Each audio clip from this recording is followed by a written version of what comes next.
Nabi SAW mengatakan, "Ma taraktu fitnatan adarra 'ala rijali minan nisa'i."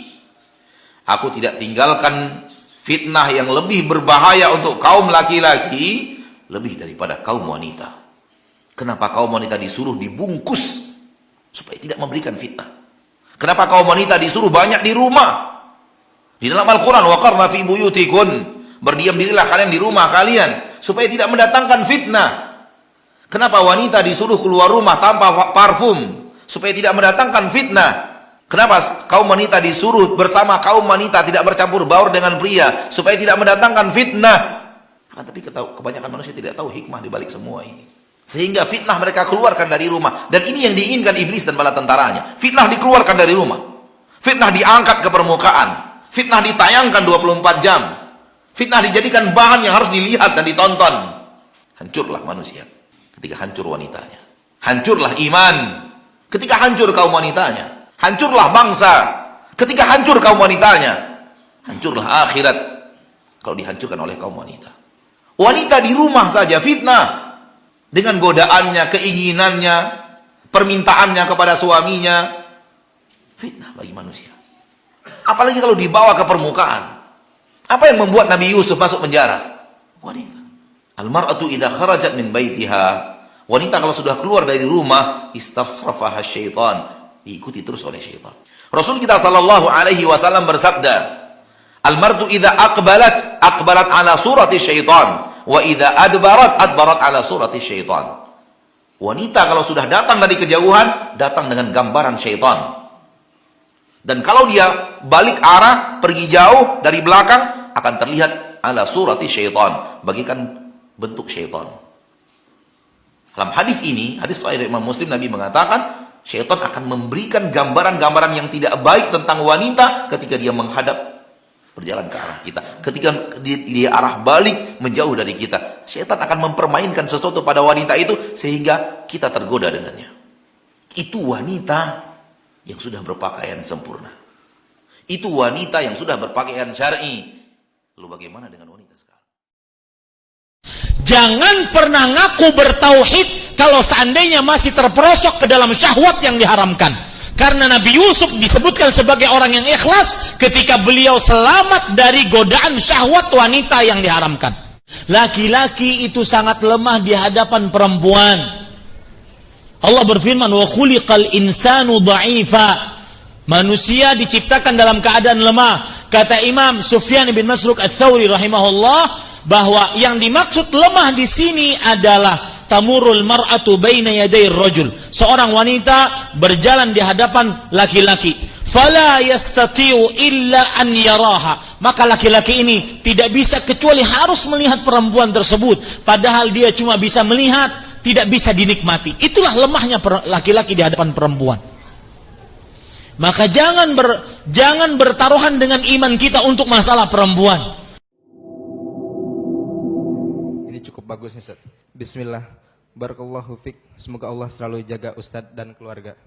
Amin. Yang ingin Anda tanyakan, Anda sebagai penuntut ilmu, kadangkala ketika Allah perintahkan untuk taat ibadah, Anda berusaha semaksimal mungkin. Tapi tatkala dihadapkan dengan fitnah wanita yang bukan mahram, seringkali tidak kuat menahan syahwat. Bagaimana kiat menahan hawa nafsu tatkala sehari-hari Ramadan dan saat saat futur melanda, saat futur melanda. Jazakallahu khair. Doakan ana agar segera dan cepat dianugerahkan istri yang soleha. Alhamdulillah ana udah istri ya. Ana udah menikah Ustaz. Alhamdulillah. Jamaah, fitnah wanita ini kata Nabi kita sallallahu alaihi wasallam, ma taraktu fitnatan asyadda 'ala rijali minan nisa. Aku tidak meninggalkan fitnah yang lebih dahsyat buat kaum lelaki lebih daripada wanita. Antum dititipin duit 1 triliun di rumah, insyaallah antum jaga. Tapi dititipin akhwat satu rumah sama antum, wallahu a'lam bissawab. Nah, betul jemaah. Antum ingat kisah Nabi Yusuf alaihissalam. Gimana tuh Nabi Yusuf? Kalau Allah nggak jaga, Allah jaga Nabi Yusuf alaihissalam. Maka bagaimana kita menghadapi fitnah wanita ini? Sebenarnya fitnah wanita itu semua bermula dari mata. Semua bermula dari mata. Tatkala kita berhasil menundukkan pandangan, insya Allah kita berhasil sukses. Makanya Allah katakan wa qul lil mu'minin yaghuddu min absarihim. Kenapa disyariatkan menikah? Salah satunya untuk menahan pandangan mata. Maka segera antum menikah. Yang terfitnah dengan wanita, Ustadz ana sudah menikah tapi masih tergoda dengan wanita. Masalahnya apa? Kau nggak menundukkan pandangan. Ada orang lewat, Masya Allah. Lewat lagi, Masya Allah. Akhirnya tanya, Ustadz ana ini kayaknya harus nikah lagi Ustadz. Masya Allah. Masalahnya bukan nikah lagi. Kau walaupun nikah lagi, tapi matamu tetap tidak dijaga, tetap kau akan melihat wanita di luar itu lebih daripada istrimu. Makanya Rasul sallallahu alaihi wasallam nyuruh kita kalau ngelihat wanita dengan tidak sengaja tentunya. Dan membuat hasrat kita bangun, suruh kemana kita? Suruh pulang. Pulang. Pulang. Assalamualaikum. Waalaikumsalam. Nah, semangat yang buka ternyata pembantu. Pembantu jemaah. Ibu kemana? Ibu belanja. Allahu Akbar katanya. Apa harus menikahin pembantu Ustaz? Masya Allah. Maka hati-hati itu. Hati-hati jemaah. Dalam artian memang kita diperintahkan untuk menundukkan pandangan. Kalau kita tergoda ya tadi kita cepat pulang, temuin keluarga kita. Yang ada di wanita itu sama dengan yang ada di istri kita. Itu kata Rasulullah SAW. Cuma memang setan itu membuat sesuatu yang jelek jadi indah. Setan.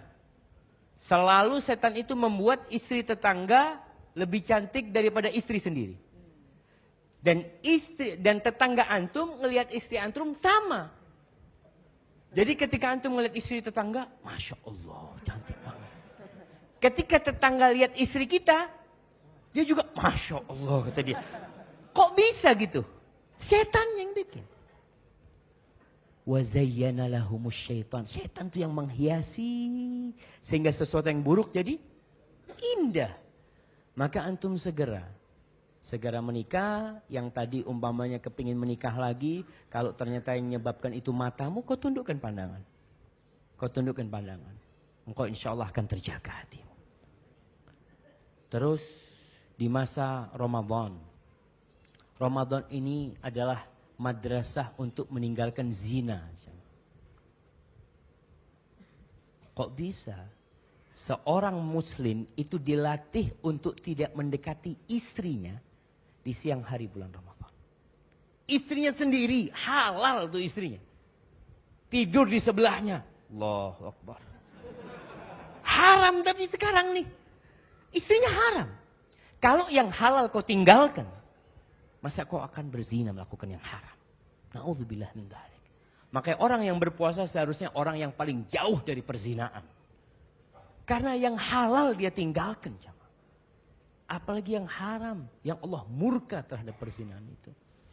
Hadza wallahu a'lam bishawab. Ana doakan semua yang belum menikah agar segera menikah dan mendapatkan istri yang soleh dan soleha. Yang sudah menikah, mudah-mudahan disyukuri istrinya. Kalau dia bersyukur, Allah tambahin. Kan Allah katakan la in syakartum la azidannakum. Kalau kalian bersyukur, Allah, kalau satu nggak disyukurin, gimana mau ditambah? Maka syukurin yang satu, tinggal minta tambahan dari Allah Subhanahu wa taala. Hadza wallahu a'lam bishawab. Na'am. Dan terutama para anak-anak muda, laki-laki, bahkan orang-orang tua, bahkan yang sudah beristri, hati-hati dengan godaan wanita. Godaan wanita, godaan paling berbahaya. Kamu tidak akan kuat. Yang kuat hanya Nabi Yusuf. Meskipun dia ustadznya para ustadz, nggak akan kuat dengan godaan perempuan. Ya, ambil ini pesan dari saya, dari hati yang paling dalam. Nggak akan kuat. Ini ahibati hafizakumullah. Makanya kalau saya termasuk seorang yang aktif di media sosial. Banyak yang DM, Ustadz tolong carikan suami. Kalau bisa kayak Ustadz. Maka Ustadz juga manusia. Dia kalau dibegitukan bergetar hatinya. Makanya saya pesan tadi kepada panitia sebelum saya datang, mohon maaf, perempuan harus pakai hijab ya. Kalau enggak, saya tidak jadi ceramah. Maka hati-hati. Jangan sampai sudah ngaji, sudah ikut hadir di pengajian, tapi masih suka hubungan dengan perempuan yang belum halal. Masih suka ngechat perempuan. Ya, pakai bahasa-bahasa agama. Assalamualaikum ukhti. Mohon maaf, hanya sekedar mengingatkan, sudah sholat tahajud belum?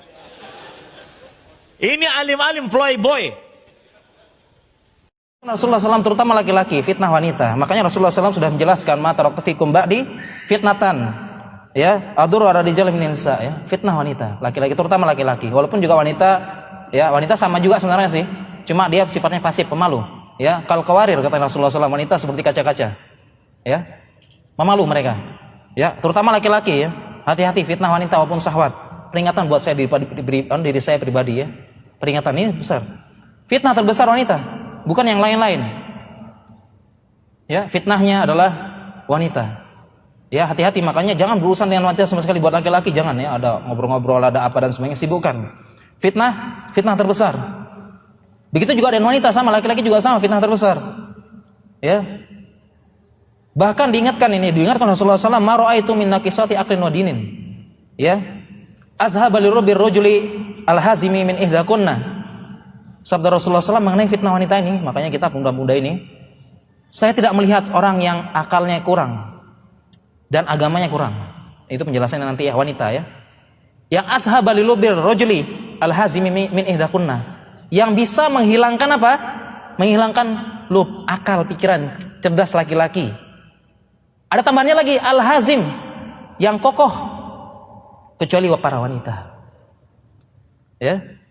Gara-gara wanita, laki-laki itu bisa apa? Hilang akal sehatnya. Bukan laki-laki aja disebut al-hazimi, bahkan laki-laki yang apa? Yang kuat agamanya. Bisa kena wanita. Terlalu banyak kalau kita bawakan kisah. Ya. Kalau terlalu banyak kita bawakan kisah gara-gara wanita ini. Terlalu banyak. Ya. Kalau kita bawakan kisah banyak. Contoh misalnya, pembunuhan pertama di muka bumi karena wanita. Karena wanita. Untanya Nabi Soleh terbunuh karena apa? Karena wanita juga. Untanya Nabi Soleh, ada seorang perempuan cantik, ya, bunga desa, bilang ke pemuda, kalau bisa bunuh nanti bisa sama saya katanya. Ya, karena wanita ini. Banyak sekali pembunuhan pertama karena wanita. Unta Nabi Soleh karena wanita. Dan banyak sekali, ya, kisah-kisah karena wanita. Dan jangan main-main ya, fitnah wanita jangan main. Wah, wanita buktinya biasa aja kok. Kenapa? Karena Allah Subhanahu wa taala berkata, "Inna kaida syaitani kana dha'ifa." Tipu daya setan itu lemah. Tapi jangan main-main dengan tipu daya wanita. Kenapa? Inna kaidakunna azim. Al-Qur'an yang ngomong. Tipu daya setan lemah, tapi tipu daya wanita itu kuat. Ya. Makanya pemuda-pemuda sekarang ini kalau sudah kena istilahnya sudah kesetrum istilahnya, setrum tok gitu ya. Melihat sesuatu kemudian kesetrum, pernah enggak ya? Pernah ya? Kesetrum konslet langsung kan, melihat sesuatu konslet kan. Terus terang aja deh, langsung enggak bisa mikir kan? Benar enggak? Terus terang aja lah ya. Iya enggak? Pernah melihat sesuatu terus di jalan-jalan atau gimana, tiba-tiba konslet langsung, atau sengaja dikonsletkan? Enggak ada ya. Tiba-tiba enggak bisa mikir langsung kan ya. Saya juga pernah soalnya, terus terang nih. Tiba-tiba langsung tidak bisa mikir kan ya. Susah mikir, aduh gimana ini sudah. Ya, kalau enggak kita bawa kemana, asal jangan dibawa ke tempat-tempat yang enggak bagus saja. Ya enggak? Ya ini. Ya. Dan seperti ini susah. Ya, menanti dan artinya apa? Imannya dirinya melemah, susah menghafal, susah apa, malas melakukan kegiatan-kegiatan positif. Ya, malas melakukan ini dan sebagainya karena ini. Fitnah wanita. Kemudian kita lanjut ya, Afan ya. Ini waktunya sudah mulai habis. Hati-hati dengan fitnah wanita di sosmed. Ini penting. Dan ini harus ditekankan, hati-hati dengan fitnah wanita, baik yang masih single maupun yang sudah berkeluarga. Nabi SAW mengatakan, ma taraktu ba'di fitnatan asyadda 'ala rijali minan nisa. Aku tidak pernah meninggalkan fitnah yang lebih berbahaya bagi laki-laki kecuali masuk dari sisi perempuan. Dan begitu juga sebaliknya, fitnah lawan jenis ini fatal. Nabi mengatakan bahwa fitnah yang pertama kali menyerang Bani Israel itu fitnah apa? Wanita. Saya ingin tanya, Bani Israel orang-orang bodoh atau orang-orang cerdas? Orang-orang cerdas, etnis tercerdas di dunia. Itu saja masih bisa bertindak bodoh gara-gara terfitnah dengan lawan jenis. Sa'id bin Musayyib, pakar fikih nomor 1 di dunia tabi'in, beliau mengatakan, ma syai'un akhwafu alayya minan nisa. Tidak ada yang lebih aku takutkan dibanding wanita. Atha bin Abi Rabah, muftinya Mekah, mengatakan, kalau aku disuruh menjaga harta Baitul Mal, insya Allah saya amanah. Tapi kalau saya ditinggal berdua-duaan di sebuah kamar dengan wanita, saya tidak merasa aman dengan diri saya. Saya tidak bisa pastikan saya bisa menjaga keistiqomahan saya. Itu Atha, muftinya Masjidil Haram. Saya dan antum muftinya mana coba? Bahkan Abu Nuaim dalam Hilyatul Auliya membawakan penjelasan para ulama, janganlah Anda berdua-duaan dengan wanita walaupun dengan dalih mengajarkan Al-Qur'anul Karim, nggak boleh. Mas kok check in, saya lihat Mas sama Mbak tadi check in. Iya Mas, mau belajar Iqra 4. Nggak boleh. Kok Iqra 4 check in? Ya biar private. Nggak boleh, haram. Bahkan dalam madhab Syafi'i, apabila kita sholat berjamaah hanya dengan wanita di belakang kita, nggak boleh. Padahal itu bukan hadap-hadapan, satu arah kiblat. Kalau sholat sama wanita gimana? Arah semua arah kiblat atau berhadapan? Gara-gara cantik saya berhadapan aja, Ustaz. Kan nggak mungkin. Itu satu arah, itu nggak boleh. Madhab Syafi'i. Dan sholat loh, ini bukan ngobrol, bukan chatting, gak boleh. Jam 3 bangunin japri, walaupun dengan dalih bangunin tahajud, gak boleh. Kenapa antum japri dia? Tahajud Pak Ustaz. Insya Allah kita tawasau bil haq wa tawasau bis sabr. Gak boleh. Ada santri begitu, dia terfitnah dengan wanita, akhirnya jam 3 malam dia japrian sama wanita untuk ngingetin baca Quran dan tahajud. Dan ketika ditanya dalihnya begitu, kenapa antum japrian sama akhwat yang bukan mahram? Ustadz, saya mau dakwahin dia dan bangunkan dia tahajud. Kita bilang, teman antum di kamar ada 4, itu nggak ada yang antum bangunin. Kenapa wanita di jurusan antum bangunin? Teman antum ada 4, nggak ada yang antum bangunin. Harusnya kan kalau mau dakwah bangunin dulu teman-teman sekamar, lalu bangunin kamar yang lain. Kenapa wanita di sana dibangunin? Subhanallah, fitnah. Kecuali kalau alasan syar'i memang boleh. Komunikasi laki-laki dengan wanita diperbolehkan. Nabi pernah berkhalwat makanya Imam Bukhari menulis bab ada khalwat yang dibolehkan dengan syarat aman dari fitnah dan sesuai dengan kebutuhan. Dan kalau khalwat berdua-duaan itu harus di tempat yang terlihat, nggak boleh di tempat yang tertutup atau tidak terlihat. Oleh karena itu hadirin yang dirahmati oleh Allah Subhanahu wa taala, itulah beberapa adab dan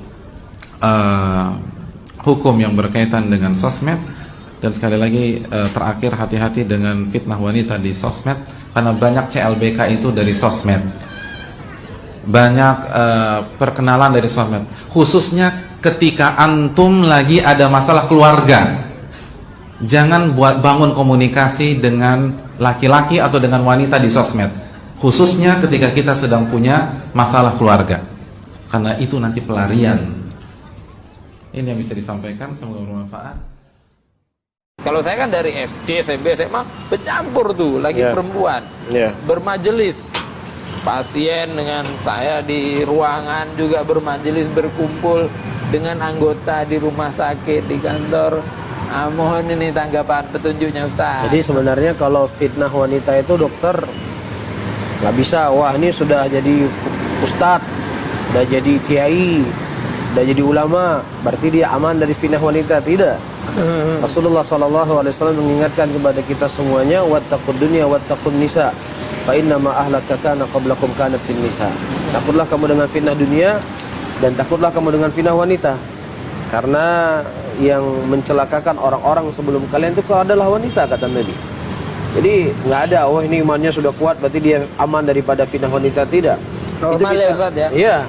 Laki-laki normal pasti akan terkena dengan fitnah wanita. Makanya dalam sebuah hadis Rasulullah SAW, ya, beliau keluar dari rumah beliau dan kemudian beliau melihat seorang wanita. Nah, wanita di zamannya Rasulullah kan nggak seperti wanita di zaman sekarang. Kemudian Nabi SAW pulang dan mendatangi istri beliau satu persatu. Nah, ini menunjukkan adalah kesempurnaan Rasulullah sebagai laki-laki. Iya, pasti ada kecondongan kepada wanita. Jadi kita terkadang merasa aneh, dokter. Orang tinggal di zaman seperti hari ini. Apalagi mungkin di kota-kota besar. Mungkin kalau di Banda Aceh agak kondusif lah. Ya, perempuannya mungkin pakai jilbab, tapi di luar itu kan wanita-wanita pakai celana rok mini. Terus nggak nikah gimana kira-kira tuh dokter? Dia setiap hari lihat wanita, ya keluar dari rumah lihat wanita, dalam rumah hanya lihat wanita. Kemudian dia tidak menikah. Ini kan sesuatu yang berat sebenarnya yang harus dialami dalam kehidupannya. Belum lagi makannya mie kepiting nanti, ya nggak, makannya udang, makannya daging kambing. Ini kan menambah syahwat seseorang, ya nggak? Sehingga ya belum lagi seperti yang dokter cerita, ikhtilat di sana sini, ya nggak? Dari mulai sekolah, SD, SMP, SMA sampai kuliah terjadi ikhtilat. Dan ini adalah jalan yang paling luas tersebarnya perzinahan. Makanya Rasulullah SAW telah menyebutkan dalam sebuah pengkhabaran dari hadis beliau bahwasanya di akhir zaman nanti orang akan menghalalkan zina, menghalalkan khamar, menghalalkan nyanyian, ya kan? Dan terjadi hari ini. Hari ini sekarang dokter, kalau kita mau melihat kondisi orang kalangan awam muslimin, anak muda berumur 20 tahun nggak punya cewek, itu malah dibully sama teman-temannya. Masa sudah 20 tahun nggak punya cewek, kamu normal nggak? Ya nggak? Dulu kan di zaman kita kalau dibilang, wah kamu cewek sama dia ya, tahun 80-an, kan nangis tuh biasanya. Marah atau jengkel. Ini sekarang SD, Ustaz. Nah, waktu SD ya. Kalau SMA udah enggak ya. Jadi justru hari ini kalau nggak punya pacar, dia dibully sama teman-temannya. Dianggap nggak normal. Tapi kalau seandainya nggak sholat, biasa, nggak ada yang komentari. Tapi kalau dia nggak punya pacar, wah ente kayaknya nggak normal nih, bukan laki-laki ente nggak punya pacar. Jadi subhanallah, ya namanya pacaran dan ikhtilat ini kan jalan menuju perzinahan. Sehingga ini hal-hal yang perlu untuk kita pikirkan bersama. Terkhusus provinsi Aceh ini kan provinsi yang menjalankan syariat Islam. Sebenarnya di antara syariat Islam yang perlu untuk kita benahi sekarang ini di Aceh, di antaranya adalah mesti memisahkan di antara laki-laki dengan perempuan.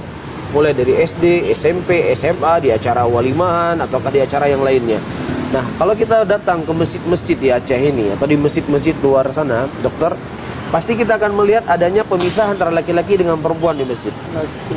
Di hampir semua masjid pasti pasang tirai. Benar nggak? Ya. Dan Nabi SAW menyebutkan dalam hadisnya, wa khairu sufufu lirijal aqdamuha. Sebaik-baik saf bagi kaum laki-laki yang paling depannya, dan sejelek-jelek saf, sebaik-baik saf juga bagi perempuan yang paling belakang. Dalam kondisi salat, dalam keadaan semuanya menghadap ke kiblat, tidak saling berhadapan, tidak boleh berbicara, tidak boleh senyum-senyum, ya, dan kemudian semuanya menutup aurat, ya. Semakin jauh antara laki-laki dengan perempuan, maka semakin baik. Ini kan sebenarnya memberikan pelajaran kepada kita, ya. Di dalam sholat saja semakin jauh laki-laki dengan perempuan semakin baik, maka di luar sholat harus lebih. Ya enggak? Di luar sholat orang pakai baju nggak seperti dalam sholat. Di luar sholat orang bisa berbicara, di luar sholat orang bisa senyum-senyum, di luar sholat orang bisa ketawa. Maka dengan kondisi seperti ini, maka harus lebih dijauhkan antara laki-laki dengan perempuan. Ya, ini sekarang dokter, ya, Kadang-kadang ibu-ibu selalu masa was-was. Ada perempuan-perempuan yang mengganggu suaminya dalam tanda petik ya. Bahkan terkadang ibu-ibunya sendiri yang mengarahkan suaminya untuk bergaul dengan wanita sebebas-bebasnya. Ya misalnya datang tamu dia dengan istrinya ke rumah kita. Kan duduknya barengan. Kita duduk berdua dengan istri kita, dia duduk berdua dengan istrinya, saling berhadapan. Ya mungkin ada yang bicara, yang satunya mungkin melihat-lihat, melirik-lirik. Ini kan fitnah. Ya enggak? Jadi semua yang namanya laki-laki yang normal itu pasti akan terfitnah. Makanya Islam mendatang kepada kita memisahkan itu semuanya. Laki-laki dengan perempuan dipisah. Supaya apa? Supaya laki-laki itu tidak terfitnah dengan wanita dan si perempuan dia terjaga kehormatannya. Cuman kadang-kadang orang di luar sana ngomong ente saja yang ngeres. Ente saja yang pikirannya kotor. Bukan masalah pikiran kotor, ini masalahnya kenormalan laki-laki. Ya seperti yang saya sebutkan tadi, Rasulullah laki-laki yang paling normal, laki-laki yang paling bertakwa. Ya melihat wanita, beliau mendatangi istrinya. Dan inilah bentuk kenormalan. Ya begitu juga ketika Allah menyebutkan kisah Nabi Yusuf. Ketika wanita istri raja tersebut wanita yang sangat cantik, Nabi Yusuf sebagai laki-laki hamma biha, ada keinginan. Dan disebutkan oleh para ulama tafsir, inilah keinginan tabiat seorang laki-laki punya kecenderungan kepada perempuan. Namun kapan akan menjadi dosa? Ketika keinginan tersebut menjerumuskan dia ke dalam dosa. Ustaz, saya anak muda yang kadang tergelincir kemaksiatan seperti halnya fitnah wanita di akhir zaman ini. Saya meminta solusi dan saran dari Ustaz. Memang wanita itu fitnah, disebutkan dalam hadis. Fitnah bagi memang orang yang menyibukkan diri dengan kaum wanita, kata ulama. Jadi memang dia sering memang sengaja menjerumuskan dirinya di situ. Misal sengaja masih membuka diri kalau ada perempuan yang mau kenalan dibuka. Karena Allah mengatakan wala taqrabuz zina, jangan dekatin zina, jangan mulai SMS, jangan mulai WhatsApp, jangan mulai kenalan. Kalau sudah mau nikah minta sama Allah, ya Allah tunjukin saya wanita yang baik ya Allah. Insya Allah Allah akan petunjuk. Nanti tiba-tiba ada kecenderungan, ada cocok dan seterusnya. Bukan saja, karena kalau kita buka percuma. Kalau kita tetap membuka pintu itu akan jadi masalah. Laki-laki juga sebenarnya fitnah bagi perempuan ya, bagi perempuan yang membuka dirinya pada fitnah itu. Sama bahasa saya gitu kan. Jadi saran saya yang pertama adalah antum tutup semua fasilitas yang berhubungan dengan lawan jenis ini, apapun sifatnya. Misalnya interaksi yang sering terjadi, tontonan yang sering menonton, itu memang harus ditutup. Itu yang pertama, tutup dulu. Jadi kalau rumah kita ada yang lubang sehingga angin masuk dan kita rasa dingin, apa yang antum lakukan pertama? Pakai selimut atau tutup lubang dulu? Tutup lubang dulu. Kalau antum pakai selimut masih dingin karena masih terbuka, tutup dulu itu pintu maksiat. Antum leluasa nanti, biar nggak pakai selimut nggak apa-apa, ibadahnya enak tuh. Berhentiin dulu itu, karena ini bahaya nih, ini virus berbahaya, gitu kan? Jadi memang harusnya begitu, tutup semua fasilitas itu, jangan ada. Kemudian kalau memang antum sudah sampai pada tingkat merasa akan terjerumus pada perzinahan karena gejolaknya syahwat, kalau sudah punya kemampuan secara kejiwaan menikah dan menikah dengan orang yang sepadan. Sepadan ini artinya bisa jalan, sejalan. Postur tubuhnya, paras wajahnya tidak jauh, keadaan ekonominya tidak jauh, jenjang pendidikannya tidak jauh. Jadi sepadan, bisa masuk tuh. Komunikasinya masuk. Saya pernah kasih contoh, jangan ikhwah gaji 3 juta nikah sama akhwat yang kosmetikanya 10 juta. Nggak bakal nyambung. Habis uang antum itu gitu kan. Nggak bisa. Jadi harus cari yang sepadan, nikah dengan yang sepadan. Kalau juga belum punya kemampuan, oh saya masih kuliah Ustaz, saya masih belum bisa. Oh saya masih baru kerja 2 bulan, pengen 1 tahun dulu baru nikah. Baik, sunnah Nabi SAW berpuasa. Berbanyak puasa, Senin Kamis, puasa Ayyamul Bid, gitu kan. Sambil menutup tadi pintu-pintu maksiat, insya Allah akan aman. Yang kedua, terkadang saya dibilang terlalu fanatik dengan agama, jadi saya selalu diejek-ejek oleh siapapun, saudara-saudara dan teman-teman saya. Bagaimana saya menanggapinya dan memperkuat iman saya? Tawan dengan senyum. Kamu alim ya? Alhamdulillah. Gak apa-apa. Senyum saja. Apapun orang mau bilang. Karena perkataan yang diucapkan oleh orang, caciankah, hinaankah, pujiankah, hanya sepanjang lidahnya. Gak bisa apa-apa. Kalau antum diejek-ejek, antum senyum saja, anggap biasa. Ya. Saya tidak mau gunakan istilah pepatah itu karena kurang bagus ya. Yang biasa mengatakan anjing bergonggong kafilah berjalan. Nanti kita anggap orang-orang ini anjing, tidaklah gitu kan. Tapi kita mungkin menggunakan bahasa-bahasa yang lebih sederhana. Firman Allah Subhanahu wa taala yang juga jauh lebih mulia, wa idza, tadi dibaca tuh dalam salat kita sama imam, wa idza khatabahumul jahiluna qalu salama. Kalau diajak ngomong sama orang-orang yang jahil, bisa menjerumuskan qalu salama, ya udahlah terserah kamu, enggak apa-apa. Santai aja. Yang penting kita tetap menunjukkan kebaikan. Terakhir pertanyaan, ya Ustadz, mohon nasihat para suami yang sering ngobrol dengan intens dan bahkan mesra dengan wanita lain selain istri dengan dalih berdakwah. Tolong katakan kepada mereka bahwa hal itu menyakiti para istri. Wah, saya sudah sampaikan ya. Hati-hati, hati ini sangat lemah ya ikhwan ya. Hati ini sangat lemah ya. Saya tahu sebagai lelaki hati saya pun sangat lemah. Antum juga jangan sok apa. Kalau Nabi Yusuf saja takut ya, Nabi Yusuf yang berdoa. Ya, Rabbi sijinu ahabbu ilayya mimma yad'unani ilaihi. Kata Nabi Yusuf, ya Allah, penjara lebih saya sukai daripada ngeladeni wanita-wanita tersebut. Wa illa tasrif anni kaidahunna, kalau kau tidak palingkan gangguan mereka, rayuan mereka dariku, asbu ilaihinna, saya akan condong kepada mereka. Dan saya akan bermaksiat, wa akun minal jahilin, dan saya akan termasuk orang yang jahil melakukan maksiat. Ini Nabi Yusuf alaihissalam minta di penjara. Tidak kuat dengan melayani apa godaan para wanita. Makanya waktu digoda dia kabur, lari, takut. Ente kemudian apa? Pede. Ya, Anda tidak melarang Anda berdakwah kepada para wanita. Nggak jadi masalah, tapi hati-hati.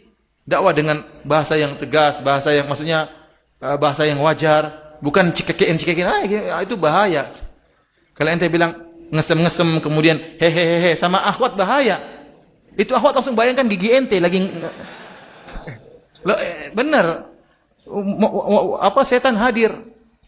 Ya, la yakhluwana ar-rajul bimra'atin illa kana syaitanu tsalitsahuma. Tidaklah seorang laki-laki berdua dengan wanita kecuali setan hadir. Entah ente berdua, kalau secara fisik itu lebih berbahaya. Tapi berdua-dua ini bisa lain, dengan telepon ini bisa berdua-duaan ini.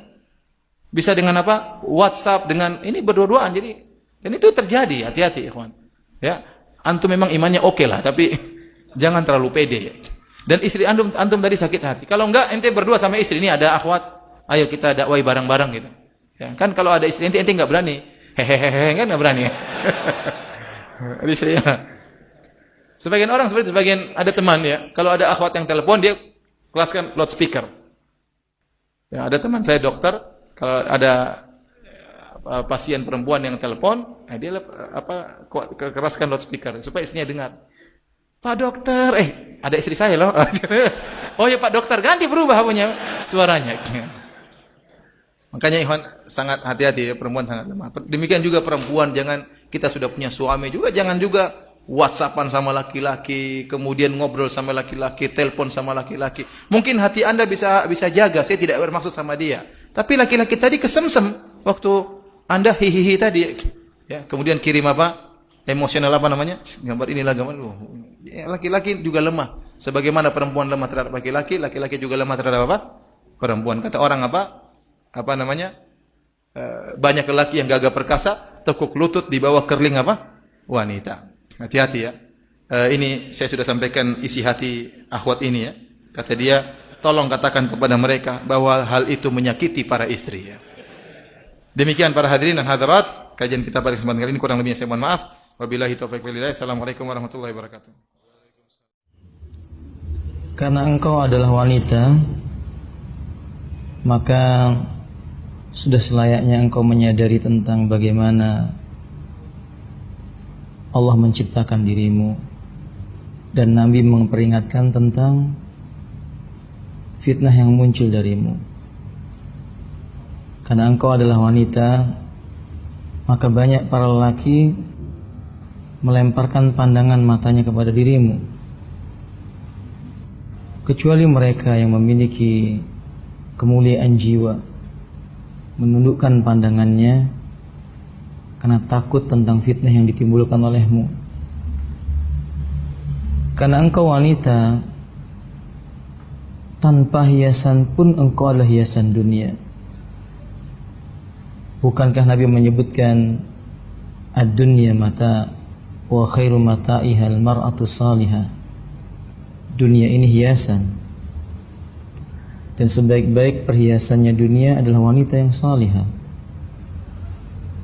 Karena engkau wanita, ketika perhiasan digantungkan pada dirimu akan tampak semakin indah.